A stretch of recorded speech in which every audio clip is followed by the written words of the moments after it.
we'll go for ministry and we'll come home, we're all tired. It's 11 p.m. at night, and I'll go straight to the kitchen. My name is Temwani. And mother was supposed to start with you. Yeah. Oh, it's him. No way. Okay, how do you normally do it? Just ladies first. So we need the counseling more when we are in the marriage than before the marriage. Sometimes in Makawako. This year will be our 13th. 14th. Yes. Oh, 14th, yes. Taking away proper communication, it escalates the conflict and the argument.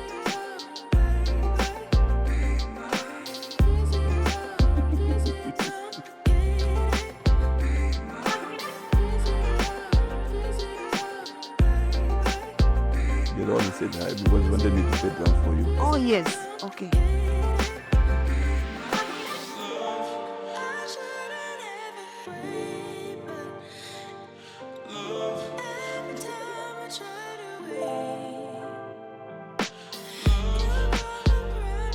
Oh, Papa, good.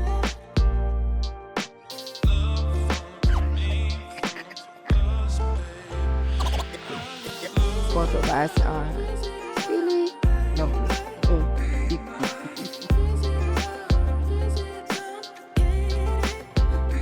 Papa.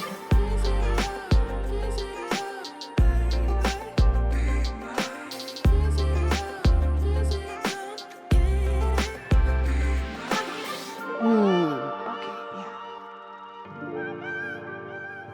It's you. No, it's the other way around. He calls more, I text more.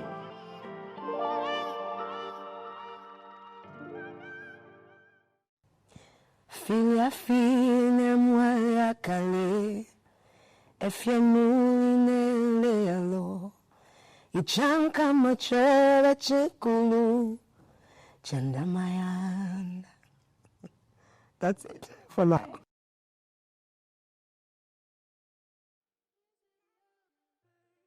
Okay, my name is Joe. And my name is Toani. We are the Mupetas, and this is how we met.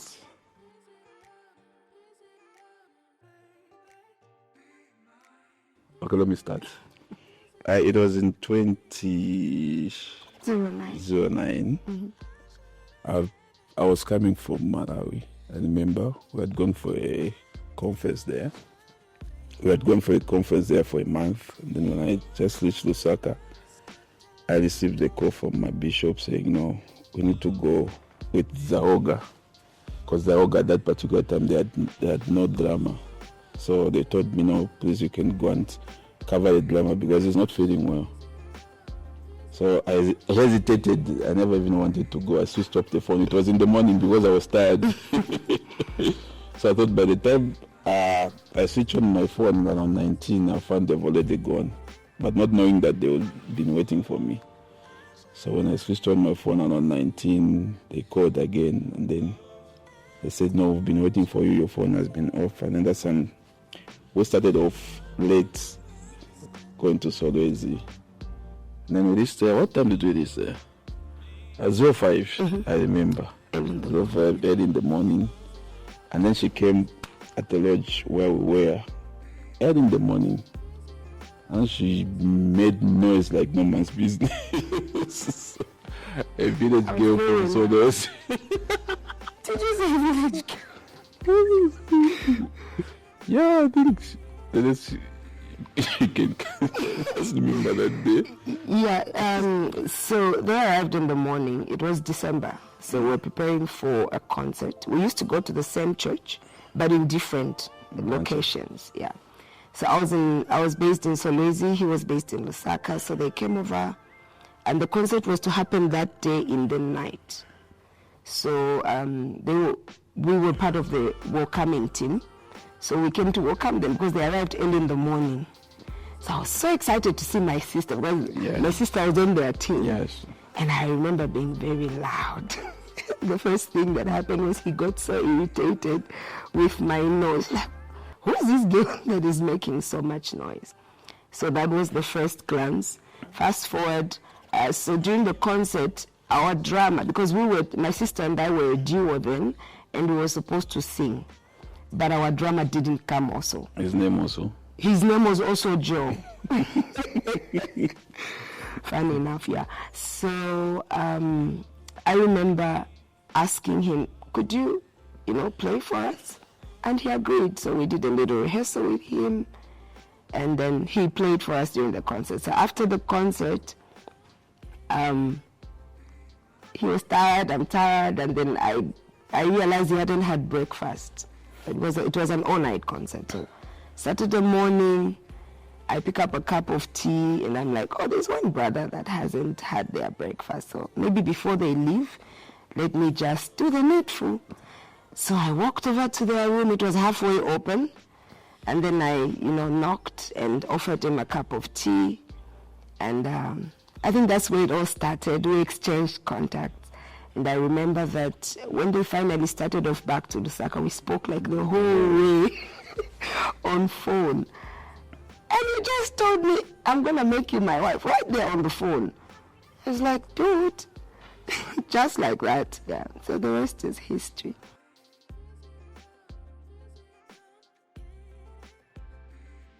I think what changed was her behavior, and the way she was portraying herself. I was after I prayed for her, and then I was just like checking on her, without even her realizing that I'm trying to see how she's behaving. Of course, it was social with like everyone else out there. So people came, a lot of people came. The guys like just getting numbers from her. And then I was the last guy to get the number from her. They said that I'm also asking for a number. That's when she gave me the number. Because in my mind, I said that I'll be just talking. I don't think I'll be able to see her again. But to my surprise, we started like chatting. After chatting, now we started calling the whole day. The whole way. And then I just got attracted. I said, hey, let me just give it a try.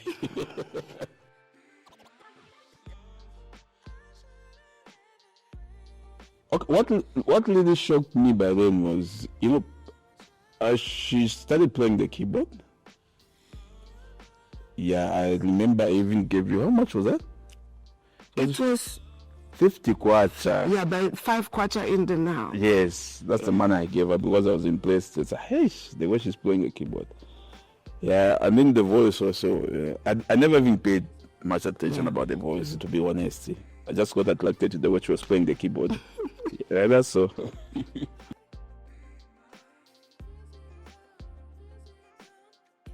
So after that, we dated for about 2 years. 2 years, yeah. And then in the 3rd year, we decided to tie the knot. So 2012 was when we decided. It was a long-distance relationship. So we rarely saw each other. I mean, sometimes we couldn't even count that it's been a year. Oh, now it's been 2 years. So I think I only visited, in a year, we only saw each other like maybe twice. Yeah, because Solwezi is really far from Lusaka. But the beautiful thing about it is, I think towards the end of the 2nd year, I moved from Solwezi, came into Lusaka. So the rest of 2011, we spent more time together. And one thing that really stood out for me was he was more interested in me as a person. Okay, and not just because I could sing. And the more we got to know each other, the more he discovered that there was something beyond the voice, not just a voice, but there was an assignment behind the voice, yeah.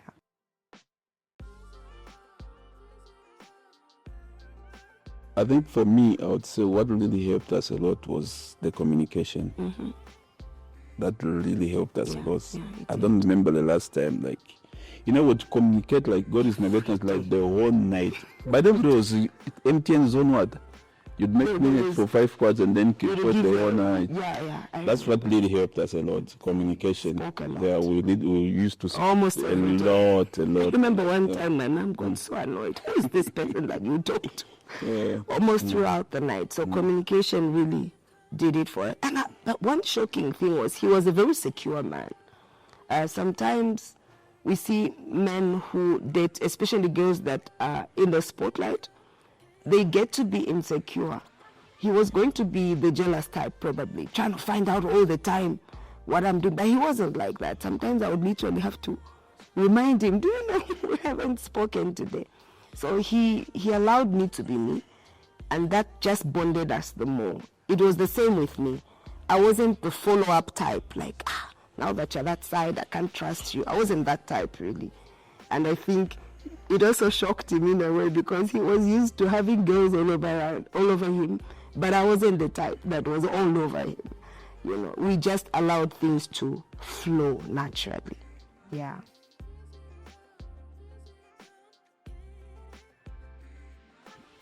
To be honest, there was not much that problem. But the problem was to my family side. It was quite difficult, honestly speaking. But you know, I believe when you make a decision, you just have to stand by it. So I had to convince my family. I had to convince my mom. Then my mom knew that this is the girl that the Lord has given me. But she was just trying to be like a mom, you understand that? Why she just want to give you a certain kind of, but I stood my decision until finally she bended to my decision, and then she was the first one to support, and then it began to turn against those who were turning against her.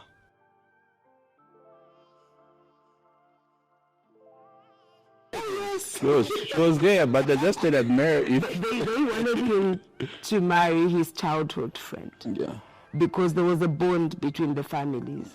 So it came as a disappointment in a way to most of his family. You're never back, really.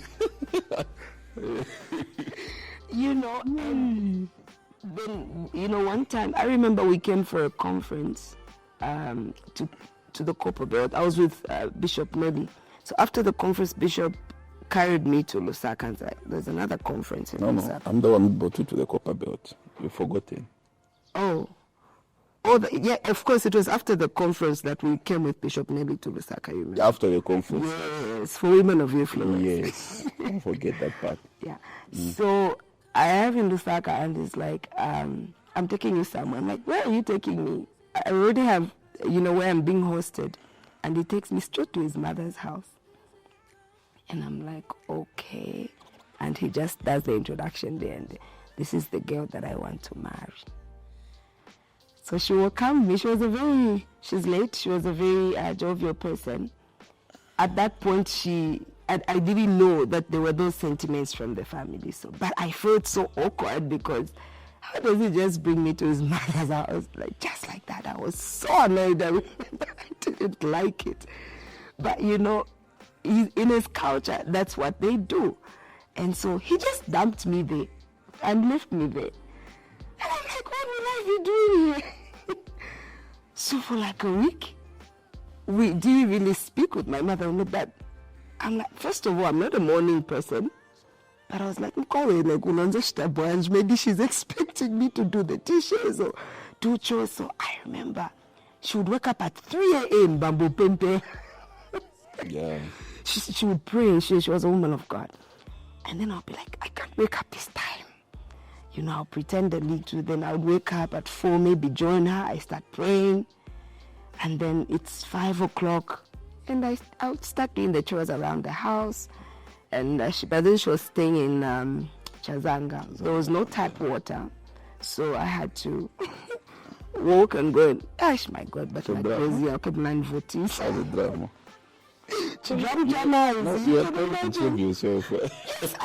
I was trying to gain some points, you know. So I had to do the undoables. I would wash, I think I remember washing a heap of clothes that I had never washed before in my life. Like, just and I mean, you understand. But little did I know that in her heart she had already prayed that I will know, God, give me a sign that this girl is really for my son. If she can at least wake up and pray with me. And for me, I didn't know that I had already passed the test at that point. But I was very irritated. You know, I remember calling and saying, how can you just dump me here? And he was like, just chill. Yeah, so that's part of the story.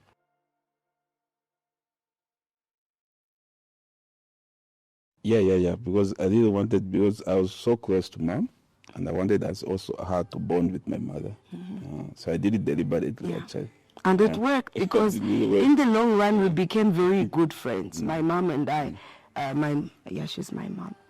And sometimes she would make statements like, she would tell him, "Chaminona ni jesa chinachoka kumtima." And now I have a new daughter, and we used to tell each other everything. She would tell me what to do and what not to do. She taught me how to cook a few of his favorite meals. I learned so much from my mother-in-law. So from inception, I think it just brought us close, and we bonded. And then it also strengthened our bond.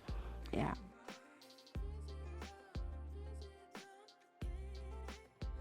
So we did the traditional way. In my tradition, we don't necessarily put a ring on the finger. So as long as Rafika, they have the discussion, and then you set a date, then other things follow, the traditional ceremonies, and then we did the Christian counseling. Of course, there was no official engagement party. Yeah. But I think a few months to our wedding was now when we got rings for each other, those engagement rings. But from the onset, when we started the whole traditional process, it's not like he did the "will you marry me?" When we didn't do that. There's a way that they do it in their culture and in my culture. Because of the cultural differences, some of the normal things that people do, we didn't do them. Yeah, I remember at one point we had to camp for 7 days to do a total prayer and fast, because both of us were coming from Christian families. His mom was a staunch believer in, breaking certain patterns. When you are building a new family, you don't just tie the knot and go on. So we did a lot of denouncing. We did a lot of prayers. We did a lot of deliverance. We went on a total fast, so there's so many things that we didn't do the normal way, because we believe that the foundation really, really is important. Yeah.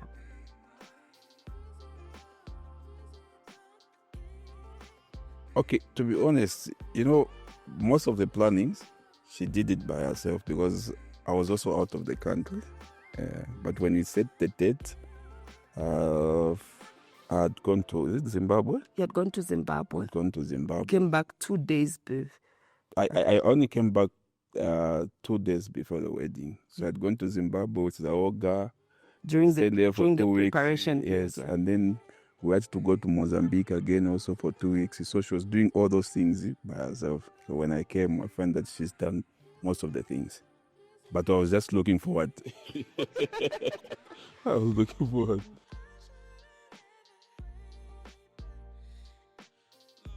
Let me just explain something. When I came, should I say this? We were not talking to each other on our way. Because I missed the yes. He missed the dress rehearsal. Yes, you can imagine, because I missed that trip he's talking about happened when I think we had just finished our counseling. Then we were supposed to start the actual prepare. We didn't have a whole lineup, okay? So we just had like 4 people. 4 people, yes. So we had a number of sessions to do. And then the guy arrives 2 days before. There's a final dress rehearsal, and he's very late. All the families are there. The bishop is there. And then everyone is like, "Where is your husband to be?" I'm calling him. He's like, "I'm at the barber shop." "Sir, do you realize we're getting married tomorrow?" I was so annoyed. So he arrives. I wasn't talking to him. We did everything, went through the vows. On the actual day, I'm like, "Nisapa, Pokamba I do, Nzakamba I don't." So but there's a mystery about marriage. I remember when they declared as husband and wife, now you may now kiss the bride. That was a reconciliation. That was a reconciliation. So I think it's memorable for us, because one thing that we picked was that you are getting married doesn't mean you won't step on each other's toes. And marriage doesn't mean that you won't offend each other, but business has to go on, Yeah. I think there's a part also you forgot. When I was away, when I came, I found that she's bought me a suit. Oh, yeah. Now the trousers was big. Yeah. Was so big that I had no time to adjust it. So when I realized that the trousers was big, Don't say no more. and I forgot again to buy a belt. Imagine. I remember that one. No, I bought the belt. I bought the the belt and I forgot to carry it. Oh, wow. So where I was in New Kasama. Oh, right? my God. So I realized in the morning that I don't have a belt. So I had no choice than to put on a A shoelace. shoeless. Can you imagine? Yeah, but nobody knew.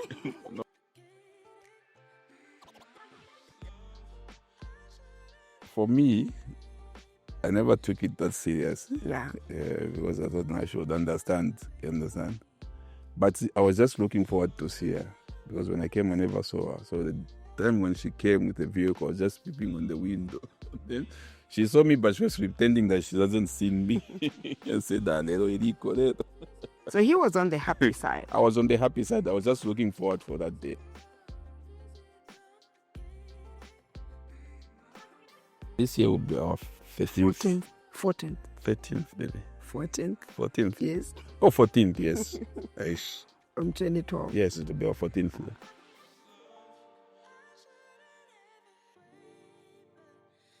Four. The firstborn is a girl. The second a boy. And then the twin twins girls. are girls.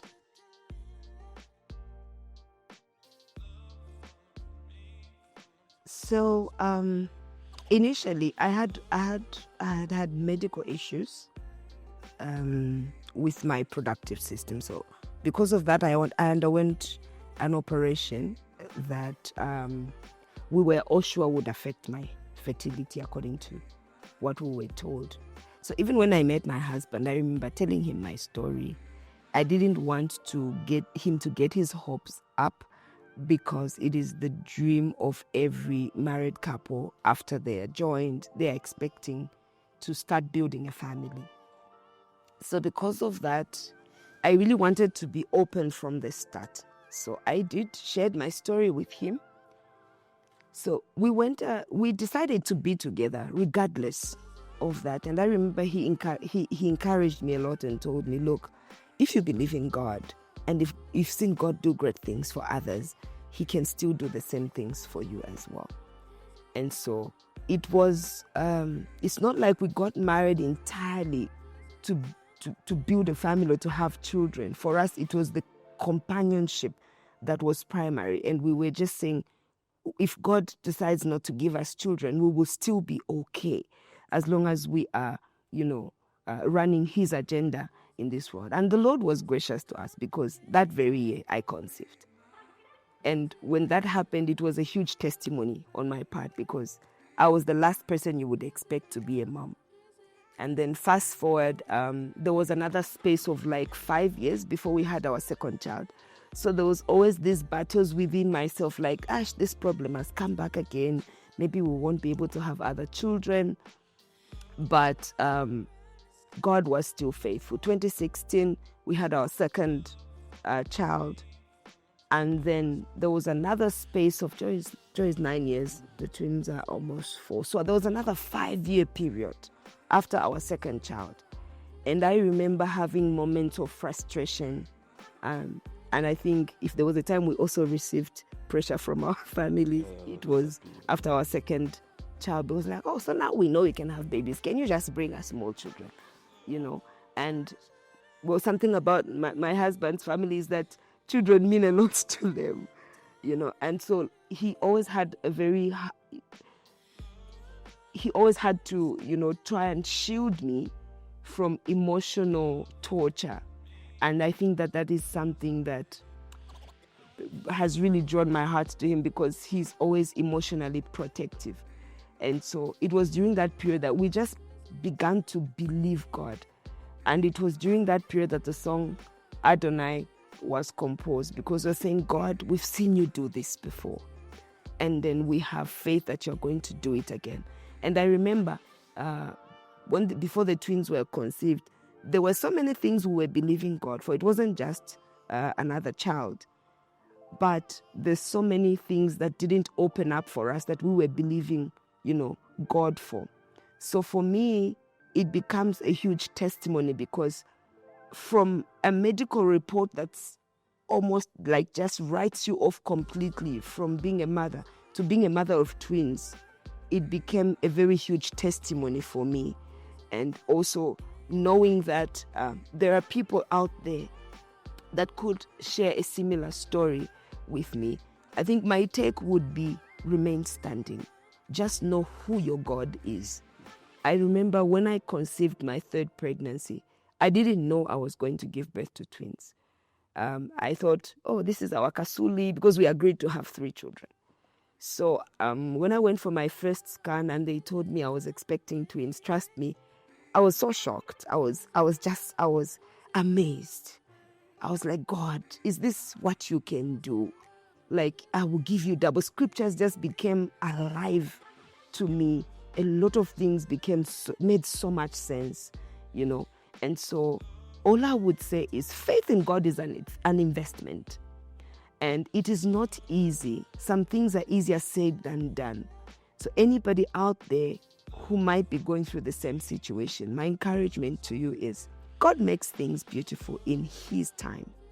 Stay in God, pursue the purpose, seek the giver and not the gift. Yeah. Amazing. Now, Mr. Mupeta, looking at the pressure that comes with having children in a marriage set up from a man's perspective, you stood with your wife and just had this faith that despite the medical report, she'll be able to conceive. Now, there could be someone who's watching you or maybe listening to you, and this man was like, if we don't want pelo moana, how would you encourage someone in that situation? A man. Yeah, I think first and foremost, the most important thing is to believe in God, because God is the way maker. Minus God, there's nothing that can be done. So when she told me that, I had the positive side of it already. I told her that the God you serve will give you children. I never look at her. I was looking at God, the one who gives children. So it's important as a couple, even if you're going through challenges, believe in God and know that anything is possible with God. There's nothing difficult with God. Awesome. And your wife is in the spotlight. She's in the limelight. People love her, get blessed. There's so many testimonies that have been birthed as a result of her ministry. How do you balance the fact that you have a wife who's, known to the world, loved by the world, and, just, did you sometimes feel like you share her with the world? I've never come across that, to be honest. I believe, when God pairs you together, you identify the common assignment. Because I believe that's an assignment that God has put in us. So I've never had that thought. The only thing I do is just to encourage and push her to do more and more.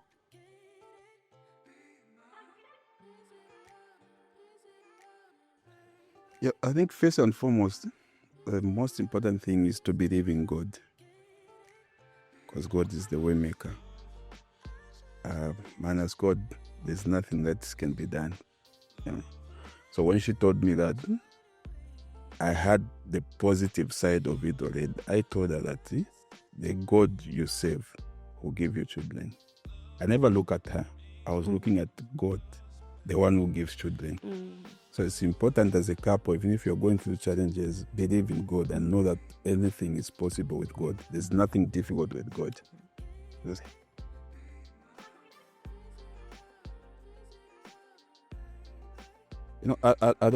I've never come across that, to be honest. Because I believe, when God pairs you together, you identify the common assignment. Because I believe that's an assignment that God has put in us. So I've never had that thought. The only thing I do is just to encourage and push her to do more and more.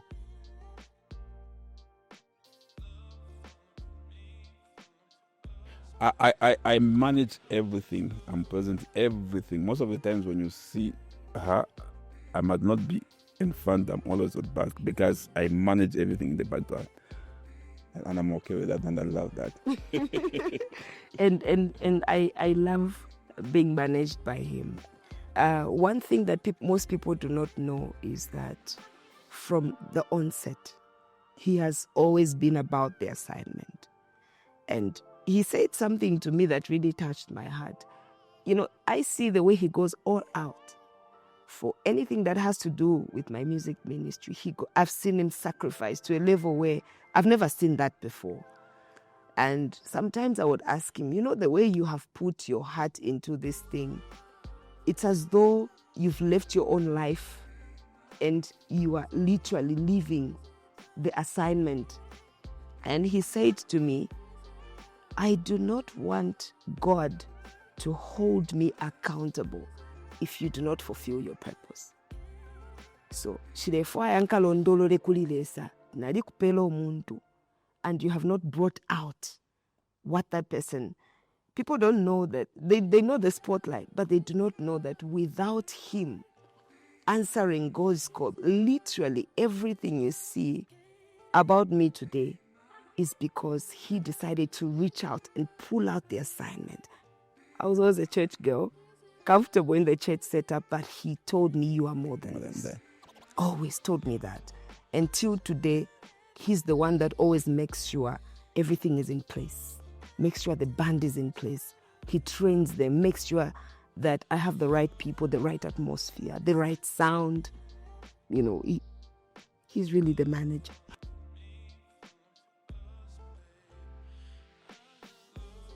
Great. I get that question a lot. So here's what I normally say. It's a deliberate move. The balance does not follow you. You have to strike the balance. And so there are certain measures that I have taken deliberately, because the truth of the matter is family is also an assignment. And it is my primary assignment before we come to reaching out to the kingdom. So that's my first place of ministry. So one of the things that we have done also with my husband is our children are involved in our assignment. They appreciate what we are doing for the Lord. And sometimes we carry them along just so they get to see. So if you ask any of my children, actually they are my number one fans. So they know all the lyrics of the song. If there are new songs that I've written, before the world knows them, my children are the first to know them. So I try by all means to deliberately engage them so that they should know that even as I'm carrying this assignment, I have them in my heart. So sometimes, especially my boy that plays drums, sometimes I deliberately carry him around. And he knows stuff, trust me, he knows a lot. And then I deliberately, create time for them. My husband will tell you, sometimes, no matter what time it is, I will arrive home and start cooking a meal for them. I've done that for the past 14 years. I never get tired of it. Literally every day, they must eat a meal cooked by me. So that is how I still want to be present, even though I am, busy on the other side. I do not want to, we don't want to lose the sense of family, because that is where ministry begins from. Sometimes we've had situations where we'll go for ministry and we'll come home, we're all tired, it's 11 p.m. at night, and I go straight to the kitchen. And they'll say, but are you not tired? I said, no, I'm from fulfilling another assignment, so let me fulfill this assignment as well. So it gives me joy to do that. I'm very, very deliberate about it.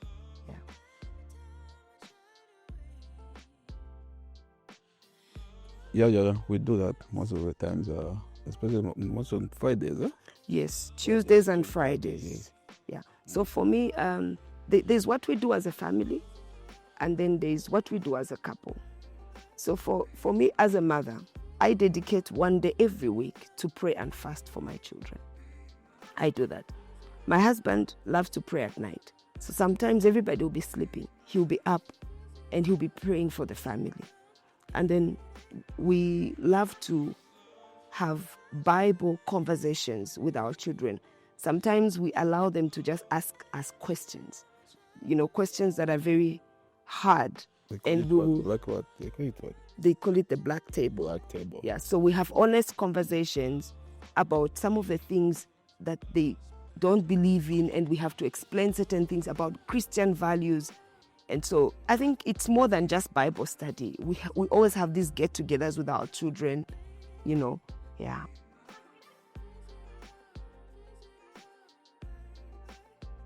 Sometimes imaka wako. Okay.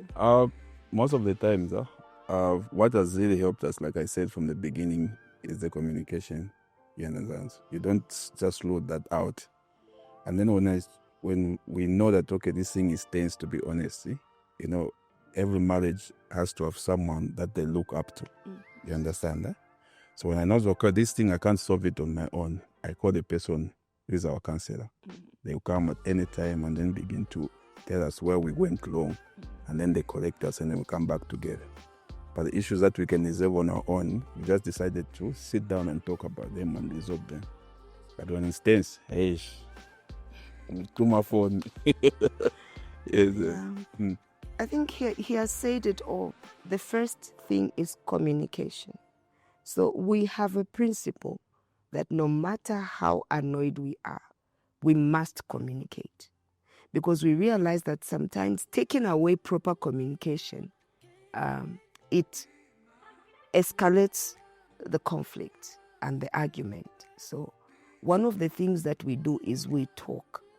We talk about it. If both of us are in a hyped moment, because someone has to calm down. We have that principle. At some point, Umoz Afunkazi as chepes.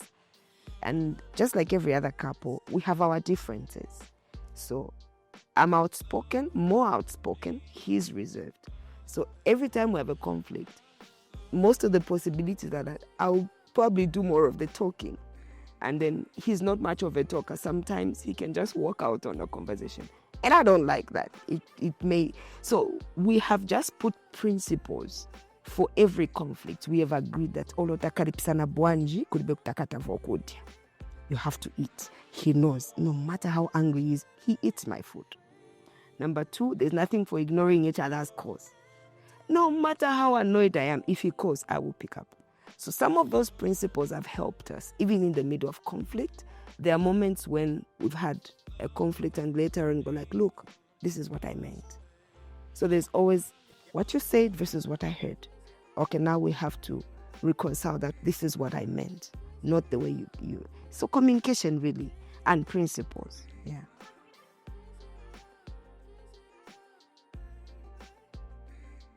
Number 1 is the way she is so dedicated to the family.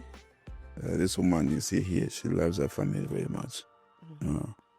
That I really appreciate God for that. And secondly, the way she just sold out for the love of God. She loves God very much. That's 2 things I really appreciate God for that. So I can even add. Should I add?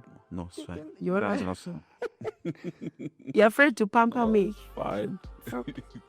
My husband is very dedicated. He's hardworking and he's very deliberate. He's a go-getter. I really love that about him. If he embarks on something, he finishes it. He starts something and finishes it. He's very determined. I believe that's a very great quality, being the priest of the home and my husband. Number 2, I appreciate the fact that he's a very calm person. People don't know that. He has a lot of wisdom in him that I benefit from. This is why even when I'm in the spotlight, there are things that I don't see that he sees. So I really appreciate the fact that he pays attention to details. And he's so wise. He will give you advice. He'll tell you, look, if you don't do this, this is what will happen. He's a very direct person.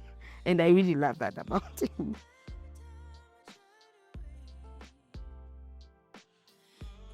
I tell you, making noise, eh?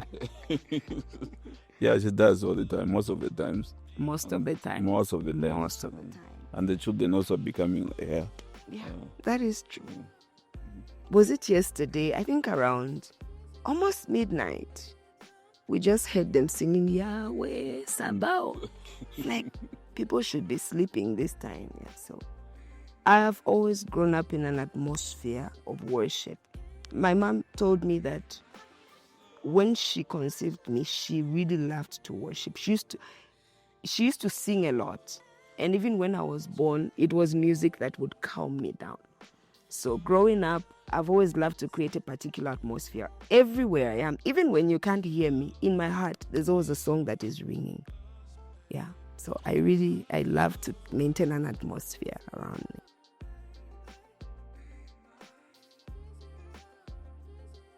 me. Okay, most of the times, she likes telling me how much she loves me, and I enjoy that a lot. Oh. She appreciates me a lot. Yeah, and also she encourages me a lot. Yeah, I'm one of the person who doesn't like stress, but when she sees that, the way she will just start encouraging me, that I feel good about that. That's the reason why I just love. I feel good about that.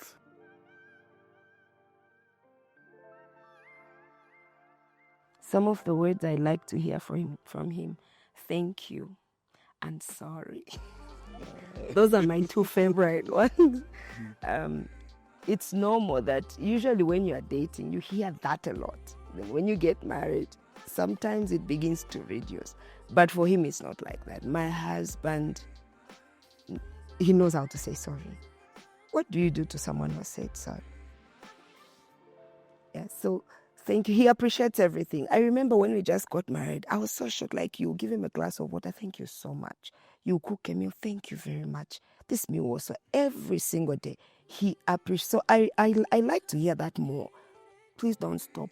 And Joe is like that. But the son Joe also, yes, he's followed. Yeah, my son is like that. Every time he finishes eating, he said, "Mommy, thank you. The food was nice."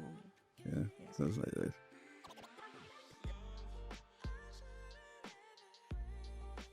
Well, I wouldn't say particularly sharing Jesus to another couple, but first and foremost, we found ourselves connected to a lot of our fellow couples in ministry who are also our friends. So we discovered that most of the couples we know are either totally Christian couples or have at least been to church before. And I think just the fact that we are friends gives a platform for us to bring healing towards one another. So my husband and I believe in couples bonding, and we do that a lot. Sometimes we just deliberately, call our friends and we give them an open platform. Sometimes we'll tell them what some of our struggles are, and then they will open up. Because we feel that it's not automatic that because we're a Christian couple, then we don't have problems. Yeah.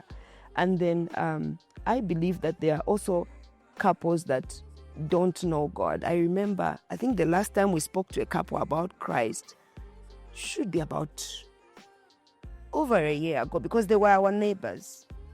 And then they would always fight, like literally always fight. So today you will be protecting the wife from the husband, tomorrow it's the other way around and stuff like that. And then we just realized they just needed to hear the word.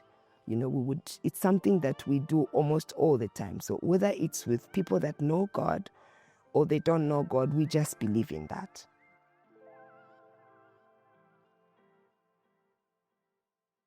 I think this all goes back the same. Like I said, in the marriage, you need to put God first. You understand?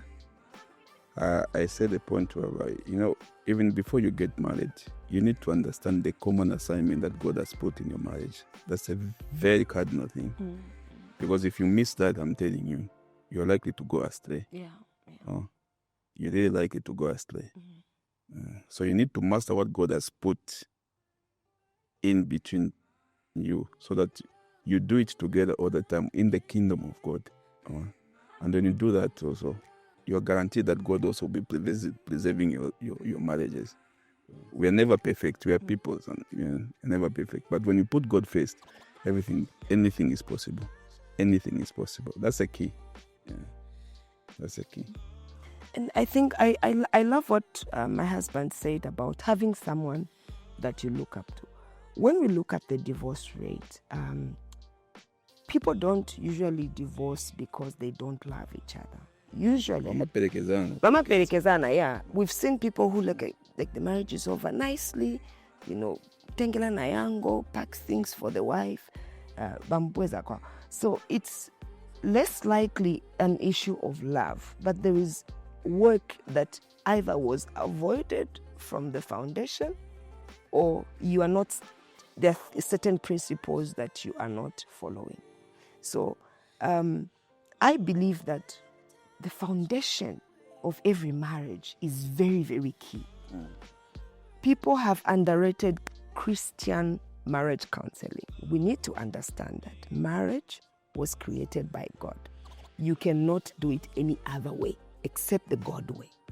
So the foundation must be that there must be proper grounded counseling. This is why couples must belong to a church, a ministry, and have a spiritual authority that speaks over them. Because if you are a woman and there is nobody you can report your husband to, you are in danger. You're living a dangerous life. Even while we were dating, I had to identify people that when he has messed up, I will just call them and they will make one call. His head becomes correct. That's how it should be. Even on my side, there are people he can report me to that I'll quickly say, okay, let me check myself. So we need to understand that the manual is not just for the wedding day. That's where the biggest problem, I think, is. Yeah, the manual is not for the wedding day. It's for a lifetime. So we need the counseling more when we are in the marriage than before the marriage. So we shouldn't stop. We should keep on referring to what we were taught. It's okay to visit your marriage counselor once or twice in a month. Do a recap. Where are we going wrong? What are we not doing right? That will prevent a lot of divorces today. Yeah. And the other thing also is you need to know your weakness. Yeah. Understand?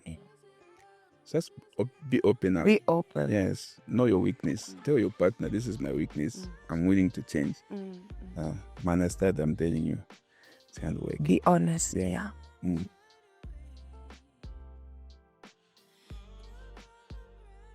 10th October. 3rd May.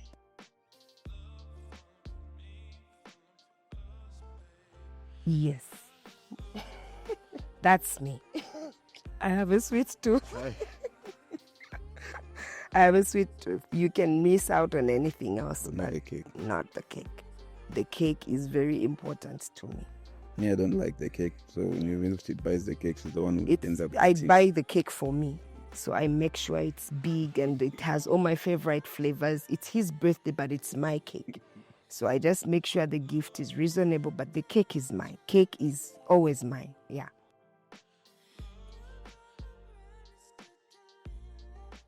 Natipalianga fyakakana niweshi mwitwa pakakala ishi wiliowe leto mweo kufyafwa. Are you not joining me? Okay, my name is Joe. And my name is Temwani. We are the Mupetas, and this is how we met.